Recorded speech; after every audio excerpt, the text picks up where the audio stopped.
வணக்கம், நான் உங்களுடைய சரவணகுமார் ஐஆர்எஸ். ஸ்ட்ரெஸ்ஸு நம்ம ஏற்கனவே நிறைய டைம் நானும் சொல்லியிருக்கேன். ஸ்ட்ரெஸ்ஸுங்கிறது மனித இனம் தோன்ற காலத்துலேருந்து இருக்குது. இதில் நீங்கள் மெட்டீரியலில் எவ்வளோ பெரிய ஆளாக இருந்தாலும் ஸ்ட்ரெஸ்லேருந்து வெளியே வர முடியாது. எவ்வளோ பெரிய அறிவாளியாக இருந்தாலும் ஸ்ட்ரெஸ்லேருந்து வெளியே வர முடியாது, ப்ரொவைடட் நீங்கள் ஸ்ட்ரெஸ்ஸை ஹேண்டில் பண்ணாத வரைக்கும். ஸோ ஸ்ட்ரெஸ்ஸுங்கிறது எதோட அவுட்புட்டு?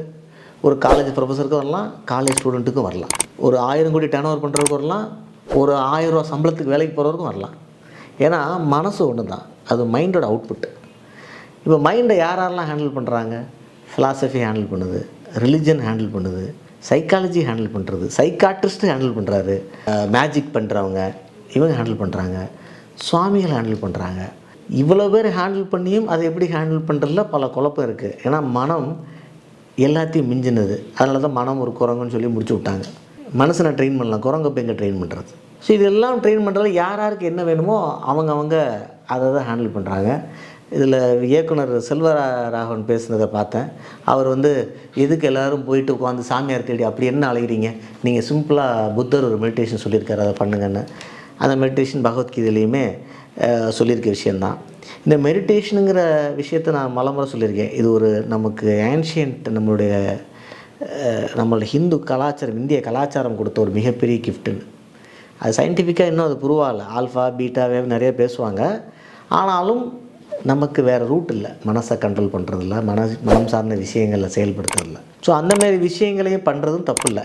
ஆனால் ஒரு கல்லூரியில் போய் ஒரு பள்ளியில் போய் எத்தனை பேர் ஸ்ட்ரெஸ்ஸோடு இருக்கீங்கன்னு கேட்குறது ஒரு தவறான அணுகுமுறையாக நான் பார்க்குறேன். ஏன்னா நீங்கள் என்னத்தை சரிப்படுத்த முடியும்? ஒரு குருவால் 4 பேருக்கு மேலே சரிப்படுத்த முடியாது.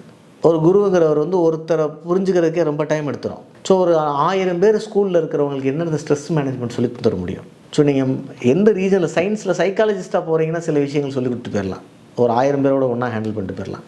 ஆனால் ரிலீஜன் சார்பில் போகிறீங்க, அறம் சார்ந்து போகிறீங்க அப்படின்னா அவ்வளோ ஹேண்டில் பண்ணுற முடியாதுங்கிறது எனக்கு ஒரு விஷயம். அதுவுமே ஒரு தேவையில்லாத ஒரு பதட்டங்களை உருவாக்கக்கூடிய விஷயமாக நான் பார்க்குறோம்.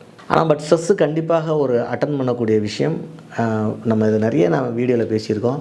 ஏன்னா சூசைடுக்கு மிக மிக முக்கியமான காரணம் ஸ்ட்ரெஸ்ஸு தான்.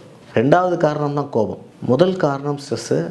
ஸோ அதுவும் காரணம் இல்லாத வர ஸ்ட்ரெஸ் ரொம்ப ரொம்ப ஒரு முக்கியமான விஷயம். அதை எப்படி ஹேண்டில் பண்ணுறதுல அரசாங்கம் ஒரு மிகப்பெரிய விஷயங்கள் பண்ணணும்னு நான் நினைக்கிறேன்.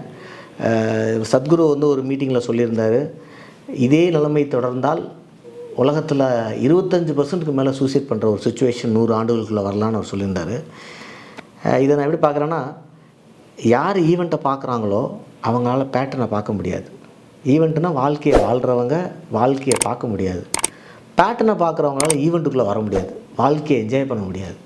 இப்போ சத்குரு ஒன்று சொல்கிறாருன்னா ஒரு பேட்டர்னை பார்த்துருக்கலாம், இது இப்படி போனால் அப்படி நடக்கும்னு ஒரு பேட்டர்ன் போயிருக்கலாம். அப்போ அந்த பேட்டர்னில் இந்த விஷயம் வருதுன்னா அதெல்லாம் நம்ம பாசிட்டிவாக எடுத்துக்கலாம். அதுக்கான கன்ஸ்ட்ரக்டிவ் ஒர்க்கு அரசாங்கங்கள் பண்ணணுங்கிறது தான் என்னோடய விஷயம்.